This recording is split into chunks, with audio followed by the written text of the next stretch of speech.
Alright guys, what's going on? I got my Ripsaw 500 in. I know I ain't done a lot on it, but I've been really busy. I've been really busy. Had to get that tree cut. Got off work early yesterday. Had to go get that tree cut and get things ready for my crew to come shingle my house. So that had me real busy, and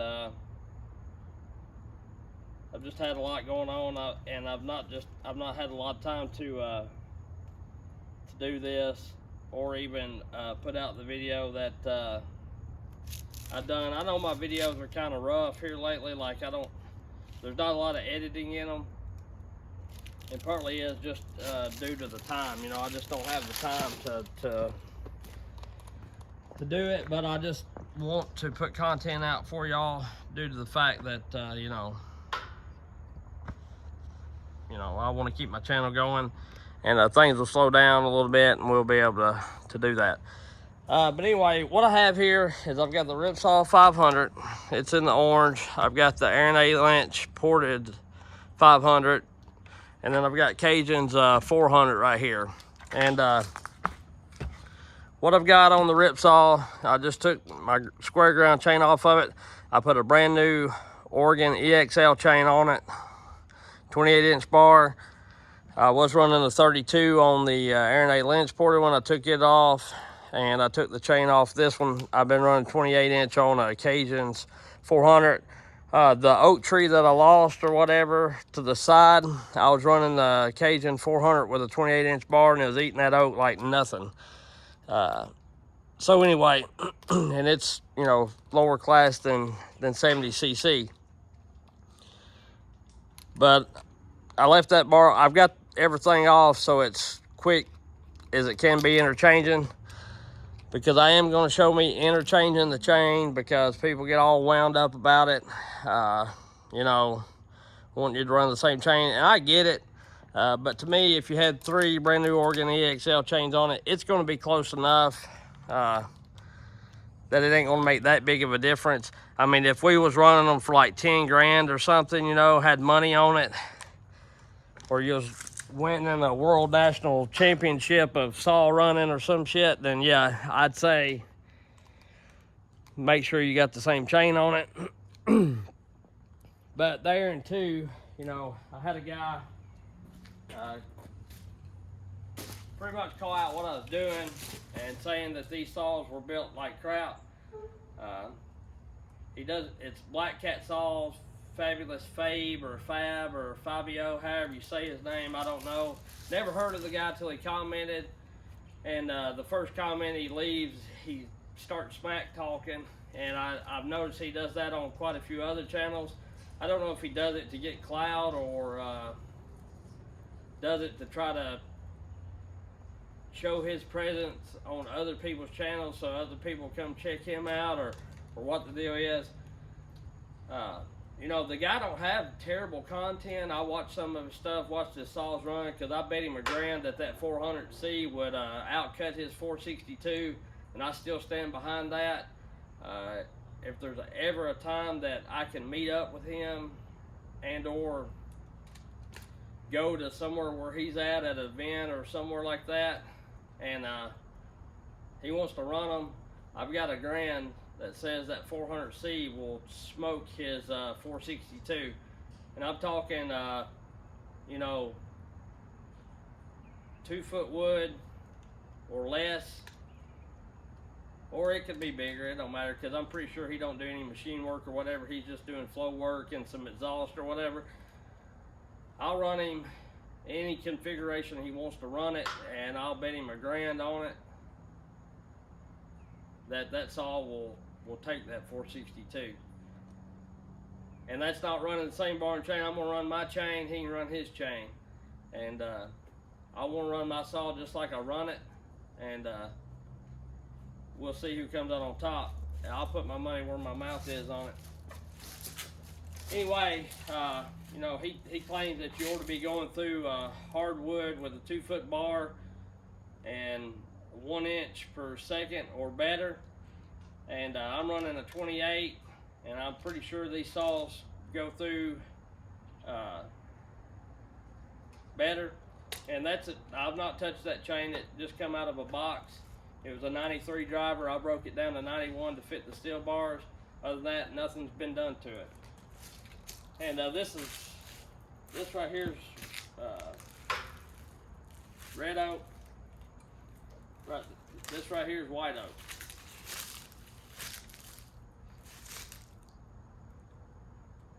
And this is 16 inches. So excuse me, 15 inches this way.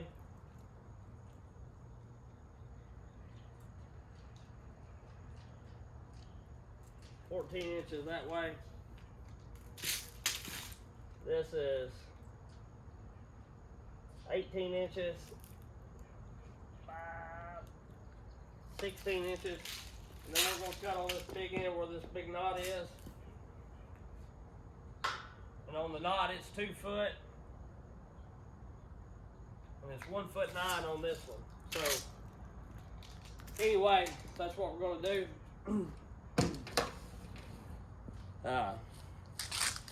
I'm going to do 2 kinds of cuts here. I normally do 3, let the saw, just glide through it. I'm pretty sure that they're all turning pretty good RPMs, about the same RPMs, and I may do that cut. I don't know. We'll see. I'll probably try to cut past this knot right here.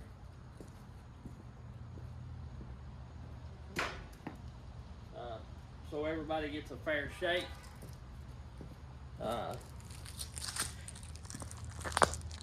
Just for the saws to be even, not that I'm worried about it being slow or whatever. But yeah, we'll see what it's about. Keep in mind that the 400 and the 500i of Aaron A. Lynch's, they've got quite a bit of runtime on them. And the rip saw has maybe had 1 tank run through it. Probably about a tank, I think, is what I ran through it, cutting stuff up yesterday. It seems like a pretty good runner from what I can tell. It seems like it may be a little less torque than the Aaron A. Lynch build, but we'll see. I don't know. When you don't run a saw for a minute and you pick up a saw, it's just really hard to tell how one's running. So yeah, that's what I'll do. I don't know. I'm gonna move y'all a little bit, try to get you in there. We'll see what it's like. I don't know. I'll probably cut off this one and this one. I'll do both logs, and well, I may even go cut on the big end, 1 cut, just steady pushing through. But the 2 kind of cuts I'm gonna do is probably gonna be me putting steady pressure, trying to go through as fast as I can without just terribly bogging the saw down, and then I'm gonna try to dog in with it. And if I, sometimes when you dog in, you get a little over anxious and you, bind it up. If I do that, I'll try to start over if I don't get too short on wood. I don't want to, that's a pretty knotty piece. And the thing is, if you cut nothing but small wood, that flow work and high RPMs and stuff ain't terrible. Pretty much, what I'm cutting here. But if you get into some 3 foot and 4 foot oak like I cut, these are just the limbs out of the trees that I fell, and the 400 is good for that, and anything up to 28 inches. But to me, the base cutting and the squish cut really makes a difference on the torque aspect of it. If you're just playing around in a softer like hardwood, to me, and you're only cutting stuff that's 14 or 15 inches, then yeah, you can do flow work, get it and raise the exhaust roof, get it to be faster RPMs, and it's going to feel like a stronger saw. And it may be a little quicker than stock, but you're not getting the torque that you do with the way Aaron and Cajun built them there. Fabulous Fabe or whatever, Fabe, whatever your name is. All right, so they're all filled up, full of gas and oil.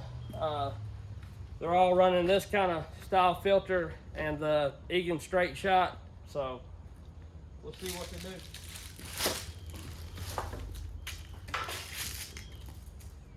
I think I can cut one here, and then I'll cut that knot off, and I'll be able to get through without cutting too much. I'll be able to cut the knots out of it. I'm still going to make that a cut. The wood's pretty symmetrical. It may not be perfect, but this is real world situation. You know, if you wanted to be perfect, you'd want to be cutting into square cants where you knew you had exact dimensions. You know, everybody bitches about the chain not being the same, but they'll cut into a piece of wood that starts out 2 foot on one end and tapers down to, you know, 1.5 feet, and then bitch because you're running 2 brand new chains or something. I don't get it. You know, people is going to nitpick, and you know, I understand that, and there's a lot of good people out there, but with just some of the people's comments on YouTube, I know why the country's in the shape it is, because there are tons of dumbasses out there.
I'm not going to hit the ground and dull the chain before I do the other ones.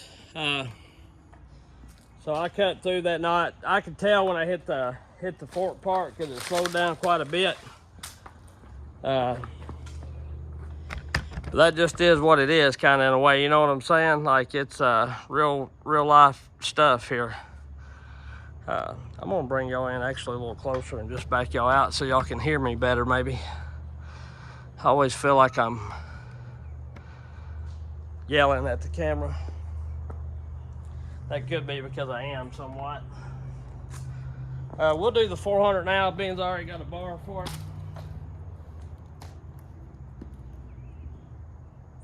Actually, we'll do the 500. Because I want to put this 28 back on the grip saw. Well, I don't know, it may run a 32. I don't know yet. We'll see what it's like. All in all, they're both pretty good builds, you know.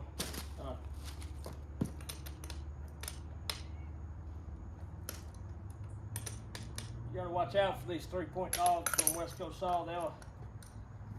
They'll flat eat you up. For sure. That's why I'm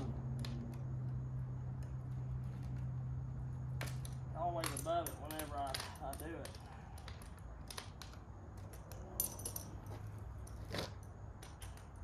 I got them too tight, really. You really don't have to tighten them all that tight.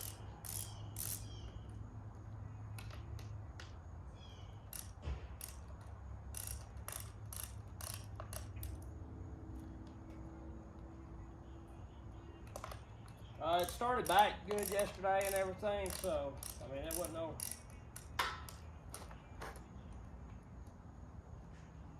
wasn't no big thing. It ran good. That chain I was running was a semi-skip square ground, and I had it set on the soft wood setting on the Husqvarna Raker gauge. So it being semi-skip and that setting, it was a fairly hungry chain. So I was pretty impressed with the way the saw done, you know. And I'm anxious to see how this one, the Aaron A. Lynch one, does. Of course, I've run Aaron saw forever, but I haven't run it in a minute. I run the 400 the other day cutting and run this one, so it's been a while. And not that there's anything wrong with it, just I'm fortunate enough I have quite a few saws, so it's just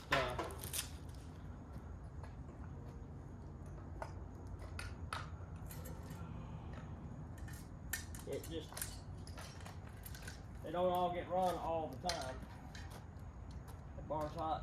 I might need to oil that a little better. But I was leaning on it. I lean on it fairly hard. I ain't got no lies to tell nobody.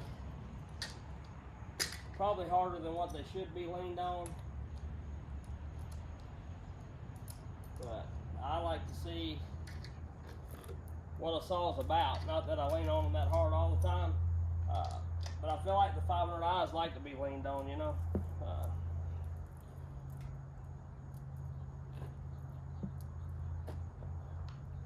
I do.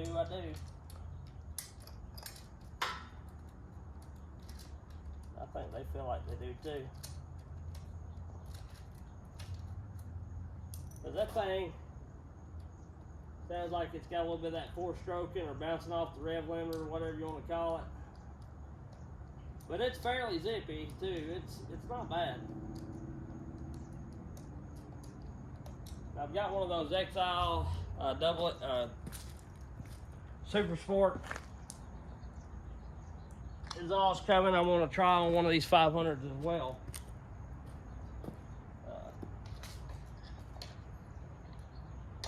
This cost. And honestly, I like the old school clutch covers, not the captive bar nut clutch covers. Just due to the fact that because I cross-threaded one on my 400, had to get a new one, you know, and all that kind of stuff. And that's partially my fault, but to me, it feels like if you don't go on with them at the same time, in a sense, you have a good chance of cross-threading them.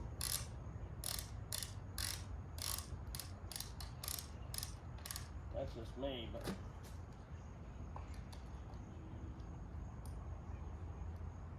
that's just my tell.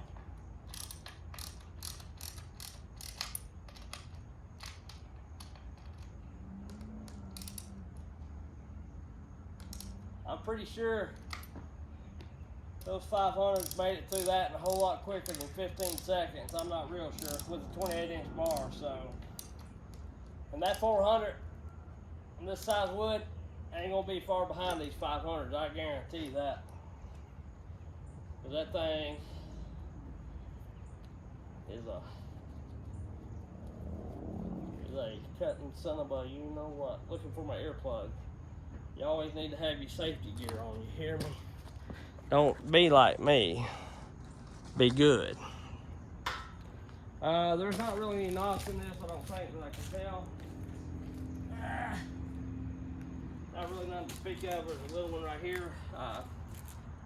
Till you get back to this one. So I may get the rest of the cuts off that little section right there. We'll see. And that bigger piece, that's just more for torque testing. Because I ain't cutting all the way to the ground. I'm not going to take a chance on dulling saw while I'm doing testing. That would suck. That's the only Oregon EXL. That's the only Oregon EXL chain I got. All right, so here we go. Let's get it, dude. And even on this one, close to the ground, I was kind of backing off the last little bit due to the fact that I didn't want to hit the ground. But I'm pretty sure it was still smoking through it quicker than quick, you know? I may have this chain too tight. I ain't got the chain on right. Something ain't right. I'm stupid.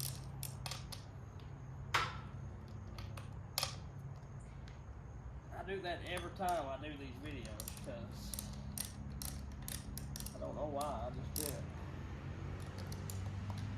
I got something. I could have had that jump too tight, I guess. Alright.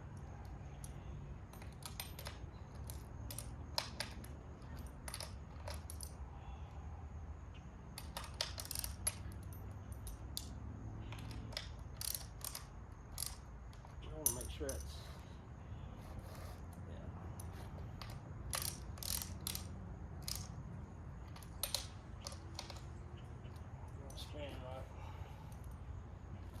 Alright, let's warm her up. This one's got a decomp because it needs it. Where the rip saw don't. It's got a plug decomp.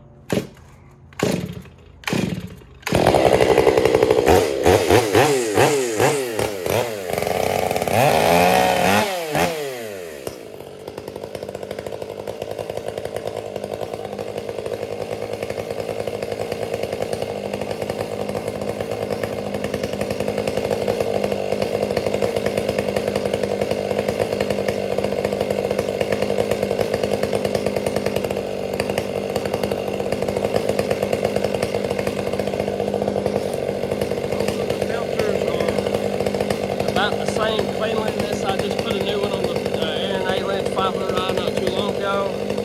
And of course I just done the rip saw one out like this a couple days ago. This saw came in Wednesday or Thursday. Maybe.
Hard to say. They're pretty close. I'm gonna have to run that Ripsaw 500 again to be able to tell. Honestly, it's that close. I don't know what the times are like, and I don't know which one's more or less torquey. I mean, they're neck and neck. Honestly, I feel like they are.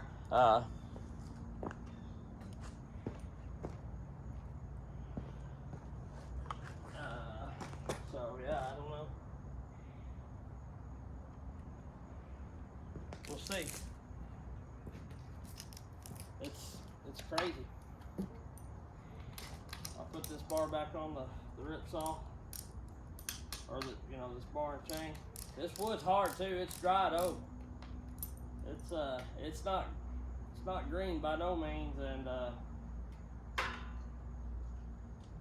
these saws are doing pretty good.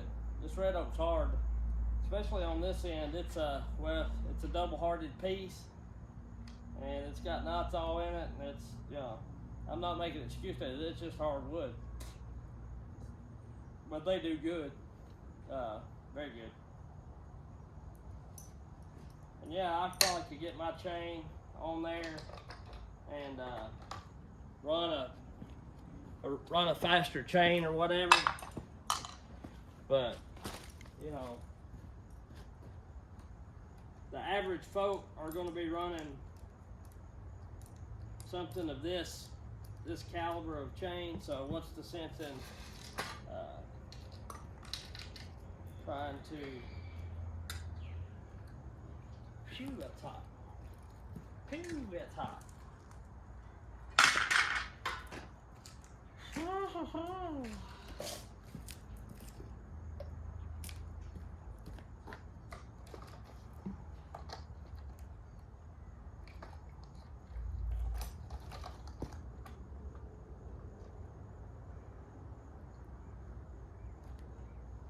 This little saw right here is the black cat killer.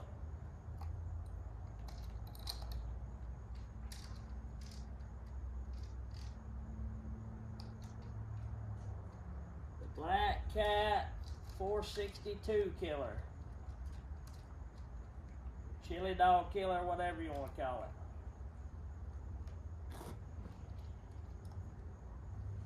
That's for sure.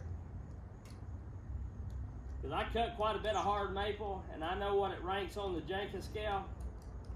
And it is hard, but it's not as hard as oak or red oak to me. Well, oak ain't too bad terrible, but it's not as, it's kind of like ash. It's hard, but it cuts different. The fibers are different. It's not as tight grained, I don't think, some of it. It's like what a red oak is, but that's just my thoughts. And I know I'm going to have somebody that cuts nothing but ash and hard maple tell me, you're wrong, it's the hardest wood in the world. But I don't think so. If I get the stuff right.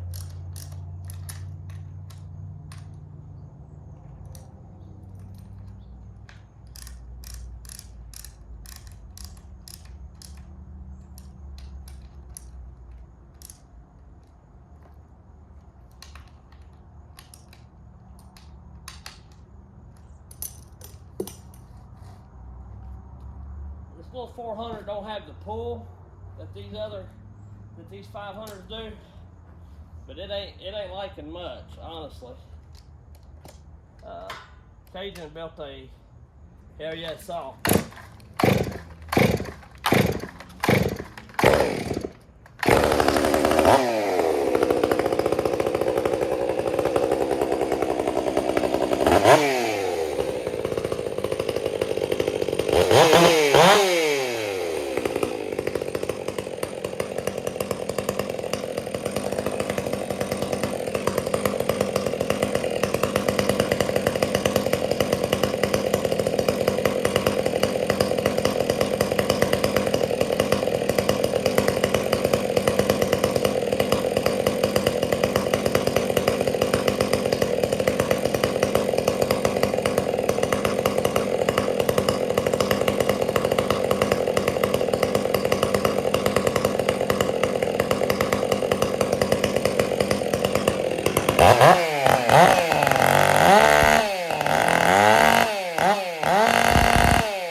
If that straight shot helped or hurt that 400 as far as the bark box and the straight shot. I can't tell. I just put it on there. I never did like run it and then run it and see.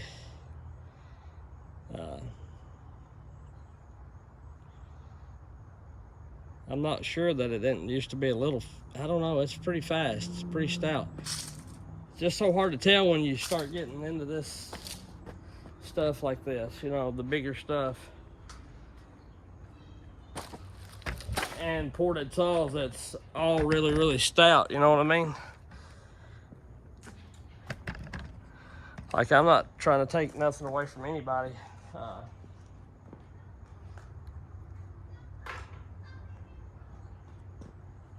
We're gonna run this Rip Saw 500 one more time, just so I can gauge what's going on with it, you know what I mean? Because I honestly do not, I mean, they're so close, I do not know. And I know some people's gonna not like to hear that, but they are, I can't help it.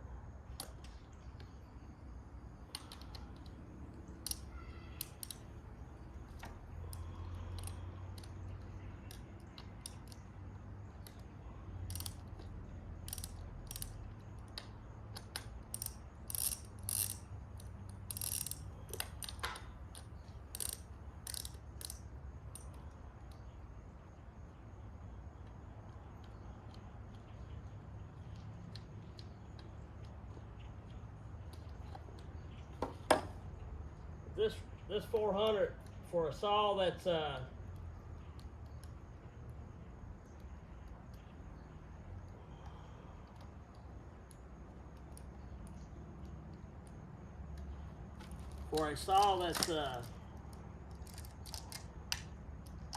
crap, you know, less than 70 cc's, that a lot of people don't think should run any more than a 20-inch bar on it. To pull a 28 in red oak like it does, that's really saying something. To me it is anyway. If you don't think so, I don't really care.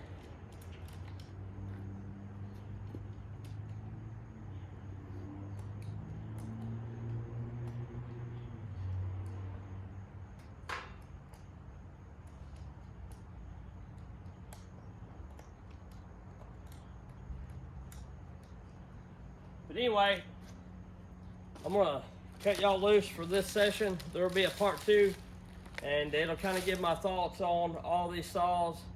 And I may put the bark box back on the 400 and see which one. Most studies on every saw that I've seen, the straight shot gives more power. But that may be to a stock saw. You know, I don't know. I feel like the straight shot really helped the 500i, and we'll try one of them double S deals too and see how they do, because they're putting about a horsepower on it. I don't know what the Egan straight shot does, but anyhow, we'll catch y'all later. Look forward to part 2. This video is long enough. I may have to break it down in 3 sections. See y'all later.